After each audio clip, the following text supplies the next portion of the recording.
በስመ አብ ወወልድ ወመንፈስ ቅዱስ አሃዱ አምላክ አሜን። የዘላለም አባት የሰላም ንጉሥ ቅዱስ እግዚአብሔር ሆይ ለዚህ ዕለትና ለዚህ ሰዓት ስላደረስከን እናመሰግንሃለን፣ እናከብርሃለን። ከትናንቱ ወደ ዛሬው አሸጋግረህ ጤናችንን ሰጥተህ ሰላምህን አብዝተህ ይልቁንም ለዚህ ስፍራ ለዚህ በረከትና ረድኤት የታደልን እንድንሆን ፈቃድህ ሆኖ ስላደረስከን እናመሰግንሃለን፣ እናከብርሃለን። ይህንን ክብር ይህንን የሃይማኖት ውበት በአባቶቻችን በቀደሙት በቅዱሳኑ ሁሉ አቆይተህ ለእኛ የሰጠህን ያስተማርካቸው የመራሃቸው አንተ ነህና ዛሬም በዚህ ለምትገኝ ነፍስ ሁሉ የሚያስፈልጋትን ስንቅ የምትሰጣት አንተ ነህና ጉባኤያችን እንድትባርክልን በመሃላችንም እንድትሆን እንለምናለን፣ ማለድሃለን። ክብርና ምስጋና ለአንተ ይሁን፣ አሜን። ክቡር አባታችን መልአከ አርያም መምህር ኤፍሬም የዚህ የታላቁ ካቴድራል አስተዳዳሪ እንዲሁ ሊቃውንተ ቤተ ክርስቲያን፣ አይንተ እግዚአብሔር፣ ካህናት፣ ዲያቆናት፣ በደመ ክርስቶስ የተዋጃችሁ ኦርቶዶክሳውያን አባቶች፣ እናቶች፣ ወንድሞችና እህቶች፣ ሕፃናትን በሙሉ በወደደን በአምላካችን በእግዚአብሔር ስም እንደምን አደራችሁ? እንደምን ሰነበታችሁ? እንደምን ከረማችሁ? ክብርና ምስጋና ለአምላካችን ለእግዚአብሔር ይሁን። እንኳንም አስጀምሮ አስፈጸመን። ዛሬ በየሰንበታቱ በውዳሴ በምስጋና የምናመሰግንበትን ወርሃ ጽጌ ከፍጻሜው ላይ ደርሰናልና ክብርና ምስጋና ለመድኃኔዓለም ይሁን። ወእንተዚህ እብለክሙ እትተክዙ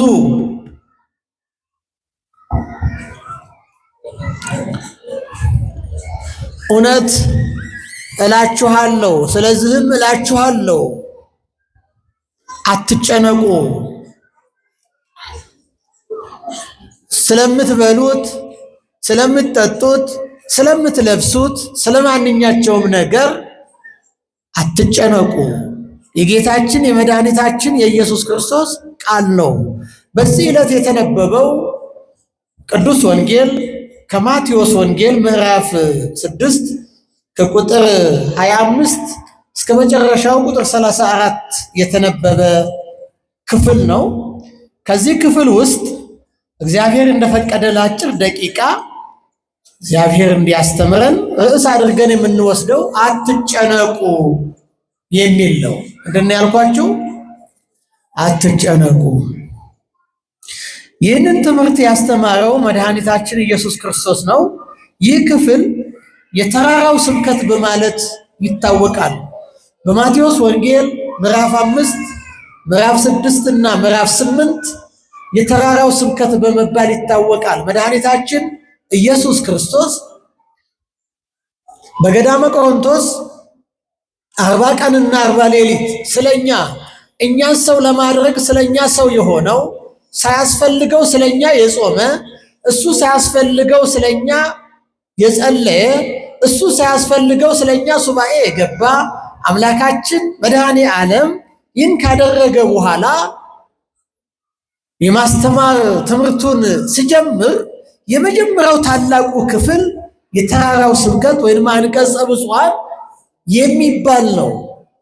በታላቅ ተራራ ላይ ሕዝቡን ሰብስቦ ያስተማረበት በዚህ ክፍል ያለው ትምህርት የአዋጅ ትምህርት ነው።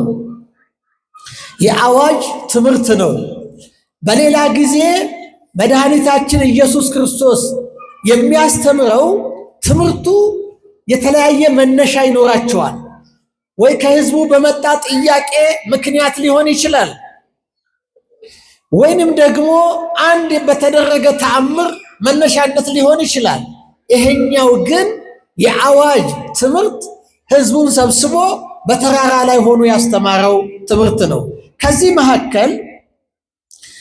መካከል አሁን በዚህ ዕለት ቤተ ክርስቲያን የምታውጀው በቅዳሴ ላይ የተነበበው የማቴዎስ ወንጌል ምዕራፍ 6 ከቁጥር 25 እስከ 34 ያለው ሲሆን ከዚህ ውስጥ እኛ የምንመለከተው ስለዚህ እላችኋለሁ ስለ ነፍሳችሁ በምትበሉትና በምትጠጡት ስለ ሰውነታችሁም በምትለብሱት አትጨነቁ። ሰውነት ወይም ነፍስ ከመብል ሰውነትም ከልብስ አይበልጥምን ብሎ ያስተማረው ትምህርት ነው። ርዕሳችን አትጨነቁ የሚል ይሆናል። የሚገርም ነው። ሰው አትጨነቅ፣ አትጨነቂ፣ አትጨነቅ፣ አትጨነቁ ቢለን ብዙ ላንሰማው እንችላለን። ችግራችንን ስለማያውቅ ነው ልንል እንችላለን። ስለማይረዳን ነው፣ ወይም እኛ ላይ የደረሰው እሱ ላይ እሷ ላይ ስላልደረሰ ነው ልንል እንችላለን። አሁን አትጨነቁ የሚለን ማን ነው? መድኃኔ ዓለም ክርስቶስ ነው። አትጨነቁ የሚለው አታስቡ ማለት አይደለም፣ አትስሩ ማለት አይደለም፣ አትመራመሩ ማለት አይደለም፣ አትጠይቁ ማለትም አይደለም። ሰው አእምሮ አለው ያስባል። ሰው አእምሮ አለው ይመራመራል። ሰው አእምሮ አለው ይጠይቃል። ሰው አእምሮ አለው ይሰራል። በተሰጠው ጊዜ ይሰራ ዘንድ በስራውም ይኖር ዘንድ በስራውም አምላኩን ያከብር ዘንድ በምድር ላይ የተቀመጠ ፍጡር ነው። አትጨነቁ ማለት ግን ማሰብ ሳይሆን መመራመር ሳይሆን መጠየቅ ሳይሆን ከዛ የበለጠ ከመጠን ያለፈ ሐሳብ፣ ከመጠን ያለፈ ስጋት፣ ከመጠን ያለፈ ጭንቀት ነው አትጨነቁ ማለት። ሰው ከምንድን ነው ከምን የተነሳ ነው የሚጨነቀው ብለን ስናስብ በጣም በዚህ ላይ ብዙ ምሁራን ይመራመራሉ። መነሻው ምን እንደሆነ ለማግኘት ግን በጣም አስቸጋሪ ነው። ግምት ብቻ ይሰጣል። ምናልባት እኛ እንደሚመስለን ከቃሉ ጋር ናችሁ እንደሚመስለን የሚጨነቀው ሰው ድሃ ስለሆነ ብለን ልናስብ እንችላለን። የተጎዳ ሰው ነው ብለን ልናስብ እንችላለን። የተገፋ ሰው ነው ብለን ልናስብ እንችላለን። ነገር ግን አይደለም። ሀብታሙም ይጨነቃል፣ ባለስልጣኑም ይጨነቃል፣ ሞላላቸው የተባሉትም ይጨነቃሉ፣ እንቅልፍ ያጣሉ። ጭንቀት የማይገባበት ስፍራ የለም። ጭንቀት የማያስጨንቀው የሰው ልጅ የለም። ጭንቀት የማያኳኳው የሰው ቤት የለም። ወገኖች እንደ ሀገር ብንናገር ሀያላን ሀገሮች ብዙ ያላቸው ስለ መብል የማይጨነቁ፣ ስለ ልብስ የማይጨነቁ፣ ስለ መጠለያ የማይጨነቁ በሀገራቸው ትልቁ በሽታ ትልቁ ችግር መድኃኒት የሚፈበረክለት የሚታሰብለት ዲፕሬሽን የሚል ስም ተሰጥቶት ብዙ የሚጨነቁበት ነገር ቢኖር ጭንቀት ነው። ስለዚህ ጭንቀት የድሃና የሀብታምነት ጉዳይ አይደለም። የተማረና ያልተማረ ጉዳይም አይደለም።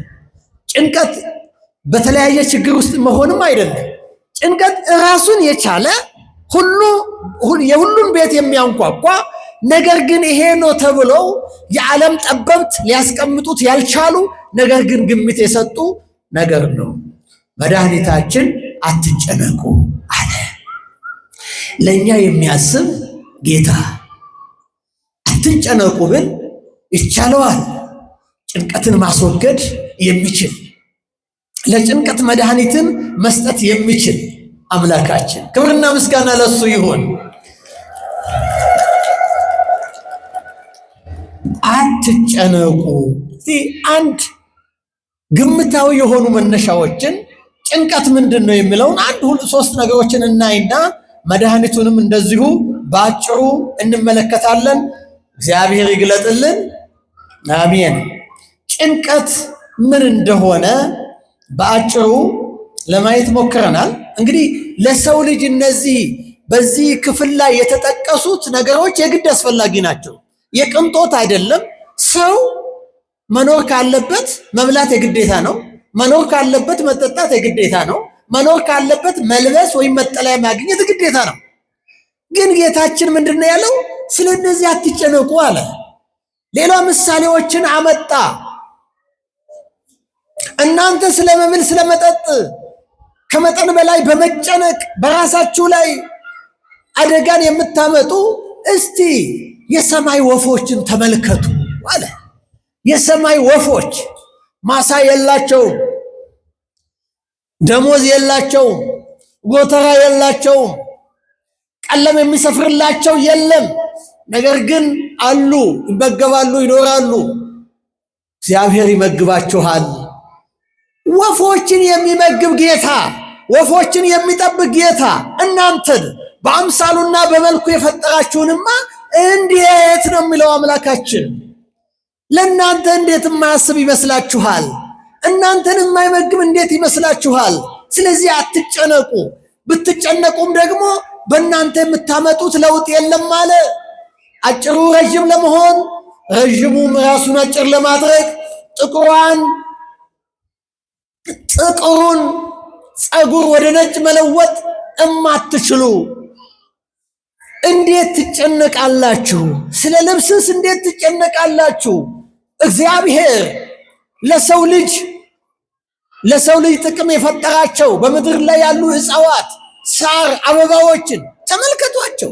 በጊዜ ወስኖ እንዲበቅሉ ያደርጋል፣ እንዲያብቡ ያደርጋል። ከዛ በኋላ ደግሞ ወደ አለመኖር ይለውጣቸውና ትቢያ ይሆናሉ።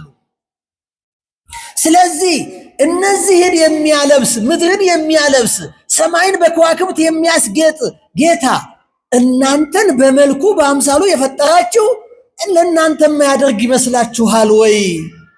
እንደውም እነዚህ ፍጥረታት ግዑዛን ፍጥረታት የተከበሩ ከተባሉት ሰዎች በላይ በምድራችን የከበረው በጥበብ ያጌጠው ሁሉ አለው የተባለው ጥበበኛው ሰሎሞን እንኳ እንደነሱ ያለበሰ እነሱን ያለበሰ ጌታ ነው። ስለዚህ አትጨነቁ።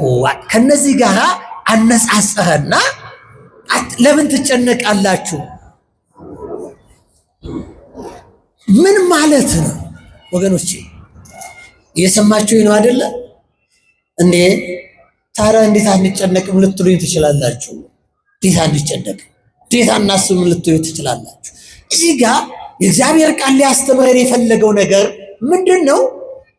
ጭንቀት የለም ሳይሆን ግን አለ፣ መድኃኒት አለ ነው የሚለን። መድኃኒት አለ። የጭንቀት መነሻዎች ወይም ምክንያቶች እንደው ግምታዊ ሆነው የተቀመጡ በቅዱስ መጽሐፍ ያሉ ምንድን ናቸው ብንል አንድ ሶስት ነገሮችን ብናይ፣ አንደኛውና የመጀመሪያው ኃጢአት ነው። ኃጢአት ያስጨንቃል። ምንድን ነው ያልኳችሁ? ኃጢአት ያስጨንቃል።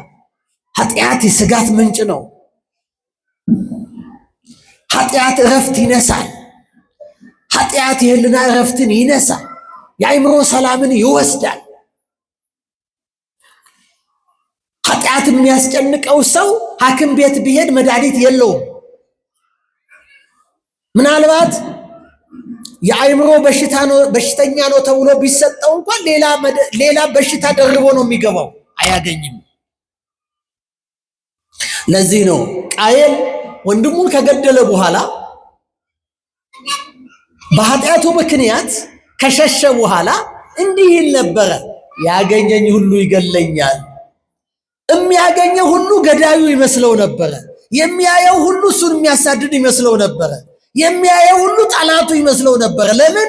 በአእምሮ ላይ የነገሰች ኃጢአት ስለነበረች። ወንድሙን በመግደሉ የተነሳ ኃጢአትን ስለሰራ፣ ኃጢአትን በሱ ላይ ስለነገሰች፣ ኃጢአትን አእምሮውን ስለተቆጣጠረች እረፍት አልነበረውም፣ ሰላም አልነበረውም። በምድር ላይ ተቀዝባዥ ሆነ። በምድር ላይ የሚኮበልል፣ የሚሰደድ፣ የሚሸሽ፣ የሚሰጋ፣ የሚያየው ሁሉ የሚገለው እስኪመስለው ድረስ ተቀዝባዥ ነበረ። ኃጢአት የጭንቀት ምንጭ ነው። ብዙዎች በስሜት ተነሳስተው ወንድሞቻቸውን ይገላሉ፣ ይገፋሉ፣ ከባድ ኃጢአት ይሰራሉ። ከዛ በኋላ ያ ኃጢአት ወደ ምን ይለወጣል? ጭንቀት ይሆናል፣ ያስጨንቃቸዋል። ቢለብሱም አይሞቃቸውም፣ ቢበሉም አይጠግቡም፣ ቢጠጡም አይረኩም። ደስታም ደስታ አይሆናቸውም፣ ተቆዝባዦች ይሆናሉ። ኃጢአት የጭንቀት ምክንያት ነው። ሌላው የተሳሳተ ምኞት ወይም ፍላጎት። ሰው ከመጠን በላይ የሚያስበው ሳይገባው ከመጠን በላይ እያሰበ ራሱን የሚያስጨንቀው አእምሮውንም የሚያጣው። እግዚአብሔር ይመስገን እኛ በዓለም ላይ ምናልባት ድሆች ናቸው እንባል እንደሆን ነው እንጂ ይሄ የዚህ የጭንቀት የዲፕሬሽን በሽታ በሀገራችን ላይ አይነገርም። ህዝቡ ምንም ይሁን ምንም ሃይማኖተኛ ነው፣ እግዚአብሔርን የሚፈራ ነው። ዛሬ ብዙ አራዊቶች በመካከላችን ቢፈጠሩ፣ ጨካኞች ቢፈጠሩ፣ እግዚአብሔርን የማይፈሩ አራዊት ቢፈጠሩ፣ ገዳዮች ቢፈጠሩ፣ የኢትዮጵያ ህዝብ እግዚአብሔርን የሚፈራ ህዝብ ነው። አምላኩን የሚፈራ ህዝብ ነው። ስለዚህ ጭንቀት አይደለም የሱ ችግር።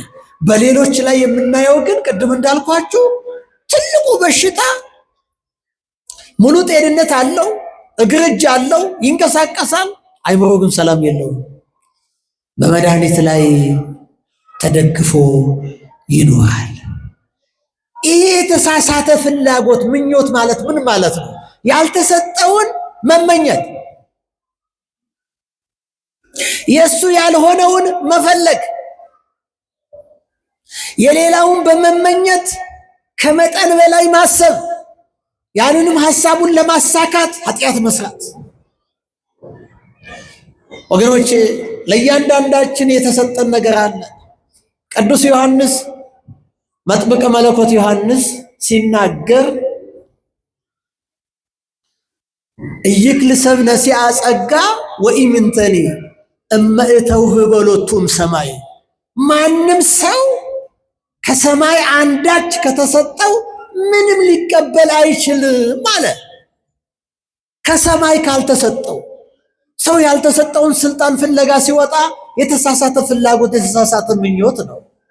ሰው ራሱ ሰርቶ ማግኘት ሲገባው ወንድሙ ባገኘው ሲቀና፣ ጎረቤቱ ባገኘው ሲቀና፣ እህቱ ባገኘችው ሲቀና፣ በሌላው ደስታ ሲቀና፣ በሌላው ደስታ ሲበቀኝ ጭንቀት ውስጥ ይገባል። ምክንያቱም ያልተሰጠ ወይም የተሳሳተ ምኞት ነው። የተሳሳተ ምኞት ለራሱም የተሳሳተ ግምት በመስጠት ያልሆነውን የሆነ እየመሰለው፣ አው ያልሆኑትን የሆኑ መስሏቸው እኮ ነው ወገኖቻችን ከሰውነት ወጥተው አራዊት የሆኑብን። እርስ በርሱ የሚገዳደል ህዝብ፣ እርስ በርሱ የሚገፋፋ ህዝብ የተፈጠረው ለምን ይመስላችኋል? ያልሆነውን እየሆነ ነው። ያልተሰጠውን ወይም በሌላው መደሰት ስላልቻለ፣ የሌላውን ማመስገን ስላልቻለ፣ የሌላውን ደስታ የራሱ አድርጎ መቀበል ስላልቻለ የተሳሳተ ምኞት፣ የተሳሳተ ፍላጎት። ወገኖቼ ባለን ነገር እግዚአብሔር ይባርካል። ባለን ነገር ይባርካል። ጎረቤት ቢያገኝ፣ ወንድም ቢያገኝ፣ እህት ብታገኝ እግዚአብሔር ሰጥቷቸዋል። ለነሱ የሰጠ እግዚአብሔር ለኛም ይሰጠናል። ስለዚህ በእነሱ ማግኘት መደሰት ነው ያለብን እንጂ መቅናት የለብንም። ያልሆነውን ደግሞ እንድንሆን የተሳሳተ ምኞት ይዘን ከመጠን በላይ በማሰብ መጨነቅ የለብንም። ሶስተኛው ሌላው መነሻ ለራሳችን የምንሰጠው ግምት። በዚህ ስፍራ ላይ ጌታችን መድኃኒታችን ኢየሱስ ክርስቶስ ሲናገር እናንተ አሕዛብ አይደላችሁም አለ። እንዲህ አይነቱን ጭንቀት አሕዛብ ይፈልጉታል ወይንም የነሱ መገለጫ ነው። እናንተ አይደላችሁም፣ እናንተ አይደላችሁም። ይህ የነሱ ነው። የእግዚአብሔር ልጆች አይጨነቁም። ለምን? በኋላ እንመጣበታለን። የእግዚአብሔር ልጆች ከመጠን በላይም በመጨነቅ በዚህ በሚኖሩበት ዓለም ራሳቸውን በሽተኛ አያደርጉም። የእግዚአብሔር ልጆች ቅድሚያ ማድረግ ያለባቸው ነገር አለና የእግዚአብሔር ልጆች መድኃኒት አላቸውና እግዚአብሔር መድኃኒት ይሁነን። በዚህ ጉባኤ መካከል እኮ የተጨነቀች ነፍስ ትኖራለች። መተኛት ያቃታት፣ ሰላም ያጣች፣ እረፍትን ያላገኘች፣ በሞላ ቤት ውስጥም ሆና የምትሰቃይ ነፍስ ትኖራለች። መድኃኔ ዓለም ይፈውስልን፣ መድኃኔ ዓለም ያረጋጋልን። በዚህ በጭንቀት ሆነው ደስታቸውን ተነጥቀው እረፍታቸውን ተነጥቀው የአእምሮ ሰላማቸው የተወሰደባቸው ብዙ ወገኖች ሊኖሩ ይችላሉ። እግዚአብሔር በምሕረቱ ያስብልን። ታዲያ መፍትሄው ምንድን ነው? ብዙ ሰዓት ስለሌለኝ አንድ ሶስት ነገሮችን ጠቁም አደርጋለሁ። መፍትሄው ምንድን ነው? እንዳንጨነቅ መድኃኔ ዓለም ክርስቶስ አትጨነቁ አለ። እንዴት አንጨነቅም? በጭንቀተኛው ዓለም ውስጥ እየኖርን በሚያስጨንቀው ክፉ በሆነው ዓለም ውስጥ እየኖርን እንዳንጨነቅ መድኃኒቱ ታዲያ ምንድን ነው ስንል ሶስት ነገሮችን ይነግረናል። አንደኛው እግዚአብሔርን ማስቀደም። ምንድን ነው ያልኳችሁ? እግዚአብሔርን ማስቀደም። ህሱ መቅድመ መንግስቶ ወጽድቆ ወዝንቱ ሰይቱ የሰከክሙ። እናንተ አስቀድማችሁ መንግስቱና ጽድቁን ፈልጉ አለ። ይህም ማለት እግዚአብሔርን ማስቀደም። ከማን? ከራሳችን ማስቀደም፣ በሕይወታችን ማስቀደም፣ በስራችን ማስቀደም። ምክንያቱም በተለይም ክርስቲያን ከእግዚአብሔር ጋር የሚኖር ነው። ምንድን ነው ያልኳችሁ? ከማን ጋር ነው የምንኖረው? ከራሱ ጋር እኮ ነው። አማኑኤል እግዚአብሔር ከኛ ጋር ሆነ ማለት አይደለ እንዴ? አማኑኤል በሁለተኛ ልደታችን ተጠምቀን ሰማያዊ ዜግነትን አግኝተን ሁለተኛ ስም አግኝተን ወልደ ማርያም ወለተ ማርያም ተሰኝተን ሁለተኛ ዜግነት ተቀብለን ሰማያውያን ዛሬ በዚህ ምድር ላይ በደሳሳ ጎጆ ብንኖር ጎጆ ሳይኖረንም እንኳን ብንኖር በዚህ ዓለም ብንራብ፣ ብንጠማ፣ ብንጎሳቆል፣ ብንገፋ ባይመቸን ይሄ ሁሉ ተጠቅልሎ እንደ ብርሃንና ያልፍና የማያልፈው ሌላ መንግስት ይጠብቀናል። ሌላ ዓለም ይጠብቀናል። ያ ዓለም በእኔና በእናንተ ሳይሆን በወደደን በአምላካችን በእግዚአብሔር ተዘጋጅቶልናል። ክብርና ምስጋና ለመድኃኔ ዓለም ይሁን። ተዘጋጅቷል። እንዲህ ነው ያለው፣ እሱ ልዩ መሆኑን ጆሮ ያልሰማው፣ ዓይን ያላየው፣ እጅ ያልዳሰሰው፣ እግር ያልረገጠው፣ ልብ ያላሰበው ነው አለ። በእኛ ስላልሆነ አዘጋጅቷል። ለማን? ለልጆቹ። ስለዚህ እግዚአብሔርን በሕይወታችን ማስቀደም። እንዳትጨነቂ እግዚአብሔርን ማስቀደም ሲባል ምን ማለት ነው? ስለ ክፉ ሐሳብም፣ ስለ ኑሯችንም፣ ስለ ትዳሩም፣ ስለ ምኑም፣ ስለ ስራም፣ ስለሆነው ነገር ሁሉ በርከክ በሉና ለእግዚአብሔር ስጡት። እንደዚህ ይላል ቅዱስ ጴጥሮስ፣ እርሱ ስለ እናንተ ያስባልና የሚያስጨንቃችሁን ሁሉ በእርሱ ላይ ጣሉት። አንደኛ ጴጥሮስ 5:7። እችን ቃል ሁላችሁም ድምፃችሁን ከፍ አድርጋችሁ ከኔ ጋር እንደዚህ በሉ። እርሱ ስለ እናንተ ያስባልና የሚያስጨንቃችሁን ሁሉ በእርሱ ላይ ጣሉት። ክብር ለመድኃኔዓለም ይሁን። እርሱ ማን ነው? እርሱ ማን ነው? በእሱ ላይ ጣሉት የተባለው እግዚአብሔር ነው። ይሆናል እንደዚህ እርሱ ስለ እናንተ ያስባል። አባት ነው።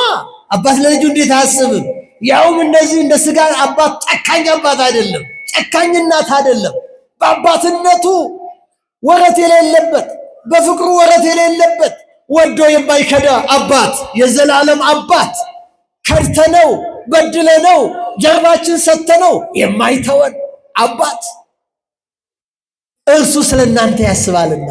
ያው ክርስቲያን አትጨነቅ ማለት ጭንቀት አይደርስብህም ማለት አይደለም። ነገር ግን እግዚአብሔርን አስቀድም። ቅዱስ ጴጥሮስ እንዳለው ጭንቀትን እሱ ላይ ጣለው ማለት እግዚአብሔርን አስቀድምና ንገረው፣ ተንበርክከ ንገረው፣ አማክረው፣ ይሸከምልሃል። ከአንተ ጋር ነው ያለው። እሱ ስለ አንተ ያስባልና።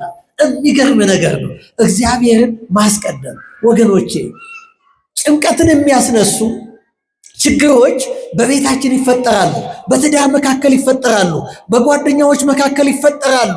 ዓለም ጠባዩ ነውና እናት እንኳን ልጇን ልጅ እናቷን እንኳን ትክዳለች። እናት ልጇን ፍርድ ቤት ታቆማለች።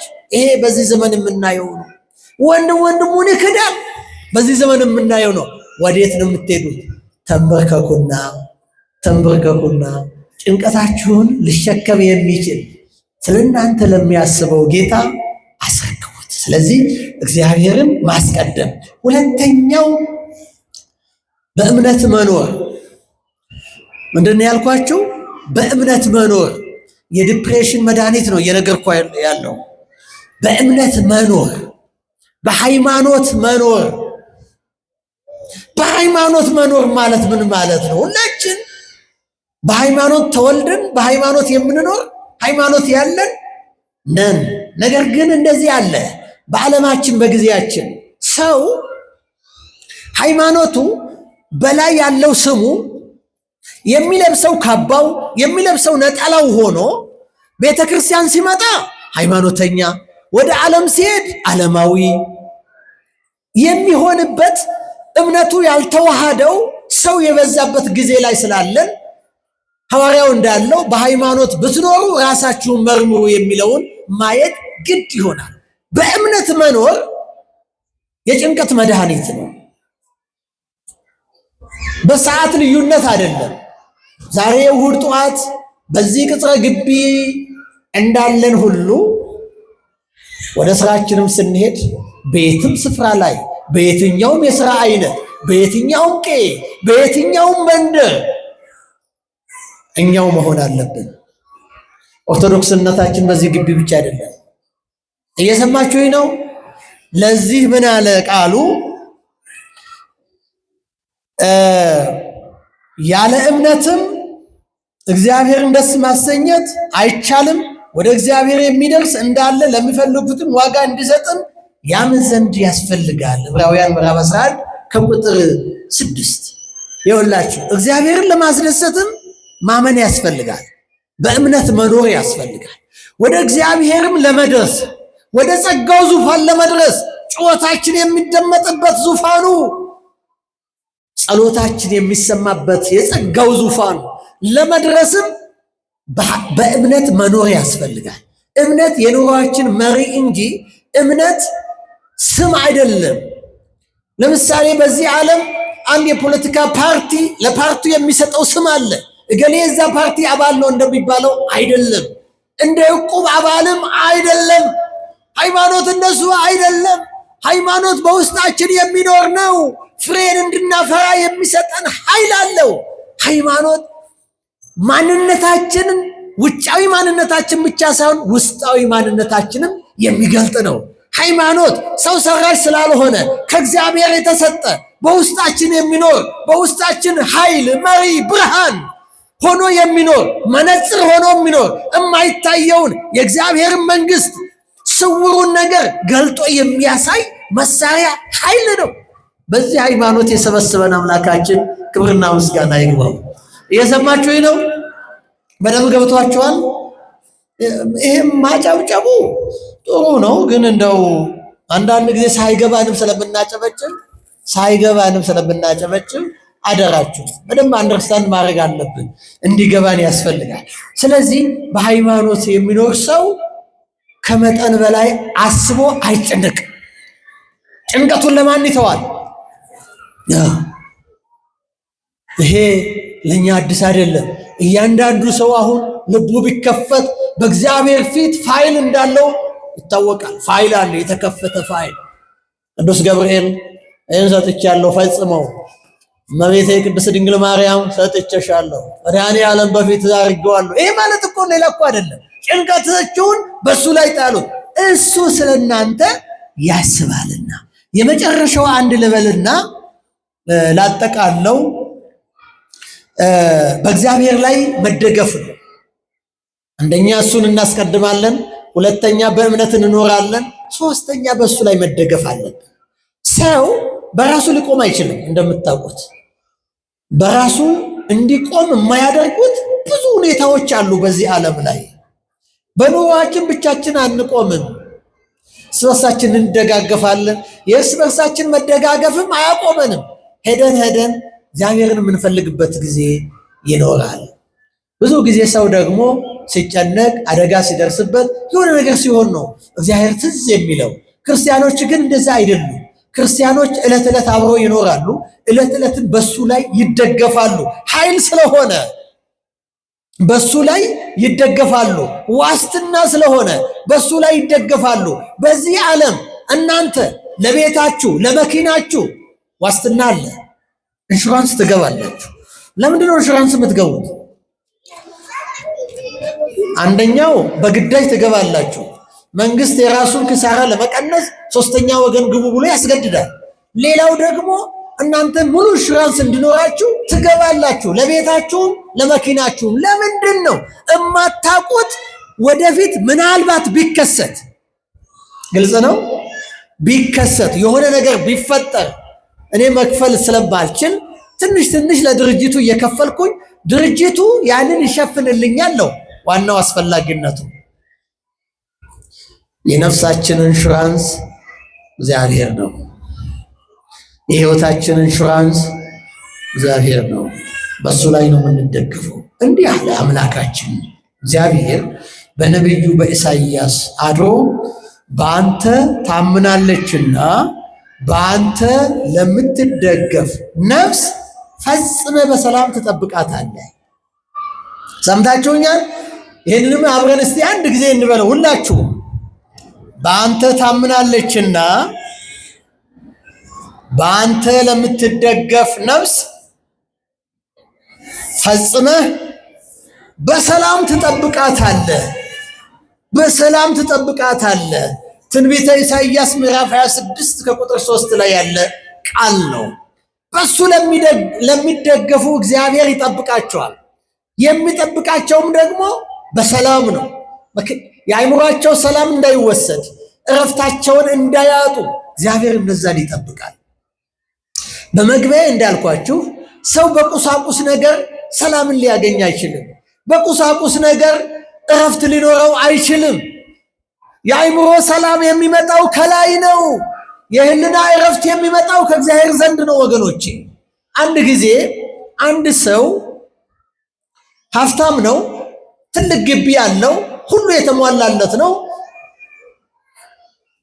ጥበቃ ደግሞ አለው። ጥበቃ ሰራተኛው ሌሊት እሱ በሐሳብ ተወጥሮ በጭንቀት ተይዞ አልጋው ላይ እየተገላበጠ እንቅልፍ አልወስደው እያለ አንዴ ከቤቱ ወጥቶ ቤቱን እየዞረ እየተንጎራደደ መከራውን ሲያይ፣ ጥበቃ ሰራተኛው ግን ለጥ ብሎ ይተኛል። ጠጋ ብሎ ሲያየው ያንኮራፋል፣ በሰላም ይተኛል። ጥያቄ ሆነበት። እንዴ እኔ እንቅልፍ አጥቼ መከራዬን እያየው ጎደለኝ ምን ነገር የለም፣ ግን እንቅልፍ አጥቻለሁ። ይሄኛው ግን ምንም የሌለው ሰው የኔን ትርፍራፊ ተስፋ የሚያደርግ ሰው እንዴት አይነት እንደዚህ እንቅልፍ ይተኛል? ምን ነው እግዚአብሔር የእሱን እድል በሰጠኝ ይላል። እንቅልፉን ነው እድሉ እና አላስቻለውም። አንድ ቀን አላስቻለውም። አንተ ለምንድን ነው የምተኛው? እኔ እኮ መተኛት አቃተኝ ይለዋል። አይ ጋሼ እንግዲህ እኔ ምን አውቃለሁ፣ እግዚአብሔርን ይጠይቁት፣ እኔ ሰጥቶኛል እተኛለሁ ብሎ ይመልሳል። ኋላ ምናልባት እኔ ያበደርኩትን ሳንቲም ሳስበው ማን መለሰ፣ ምን ያህል ወለደ፣ እገሌ ምን አደረገ፣ በዚህ ቦታ ያለው ምንድን ነው እያልኩኝ ሂሳብ ስሰራ ስለማድር እንቅልፍ አጥቻለሁ። እሱንም ሰው ውስጥ ላስገባና ስትልየው አለና የተወሰነ ብር ይሰጠዋል።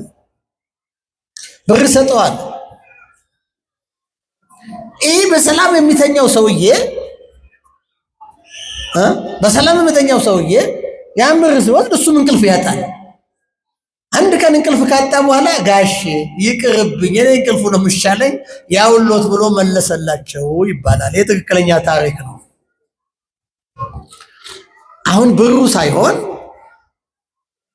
ሰውየው ብሩን የተጠቀመበት መንገድ ከመጠን በላይ ቅድም እንዳለው በማሰቡ በመጨነቁ ያለው ሀብቱ እረፍትን ሊያመጣለት አልቻለም። ሰላም ሊሆነው አልቻለም። የበለጠ አስጨነቀው፣ እንቅልፍ አሳጣው፣ በሽታ ላይ ጣለው። ወገኖቼ ሰላማችን የልና እረፍታችን ከሱ ዘንድ ስለሆነ አትጨነቁ ብሎ የሚያስተምረን። በሌላ ስፍራ ላይም ሰላማችን እሱ መሆኑን እኔ ሰላሜን እሰጣችኋለሁ፣ ዓለም የሚሰጠው ሰላም አይደለም፣ በአፈሙዝ የሚመጣ ሰላም አይደለም፣ በብር የሚመጣ ሰላም አይደለም፣ ሰዎች የሚያመጡት ደስታ አይደለም። እሱ ይወሰዳል፣ ጊዜያዊ ነው፣ ነፋስ ነው፣ ያልፋል። እኔ የምሰጣችሁ በውስጣችሁ ይኖራል አለ መድኃኔዓለም ክርስቶስ። ስለዚህ አትጨነቁ። ክርስቲያኖች ከመጠን በላይ ተጨንቀው አያስቡም። ቢሞትባቸው ከመጠን በላይ አያለቅሱም። ቢሞትባቸው ከመጠን በላይ አያዝኑም። ሰዎች ናቸውና ለሰዎች ያለቅሳሉ። ነገር ግን በትንሣኤ የሞቱባቸውን እንደሚያገኙ ስለሚያምኑ ተስፋ ስለሚያደርጉ የጠፋባቸውንም ሊተካ የሚችል የመነመነውን ተስፋ ሊቀጥል የሚችል የወደቀውን ሊያነሳ የሚችል ጌታ ስላላቸው ከመጠን በላይ አይጨነቁም። ስለዚህ ምንድን ያደርጋሉ? መድኃኒቱ እግዚአብሔርን በሕይወታቸው በኑሯቸው በሁለመናቸው ያስቀድማሉ። በሃይማኖት ይኖራሉ። በእግዚአብሔር ላይ ይደገፋሉ። የሚመጣባቸውንም በዚህ ይቋቋማሉ። ክብርና ምስጋና ለመድኃኔዓለም ይሁን። እንዳንጨነቅ ያስተማረን፣ እንዳንጨነቅ መድኃኒቱን የሚሰጠን፣ የሚጠግን መድኃኒት የሆነውን ቃሉን የሚሰጠን አምላካችን እግዚአብሔር ክብርና ምስጋና ይግባው። ይቆየን።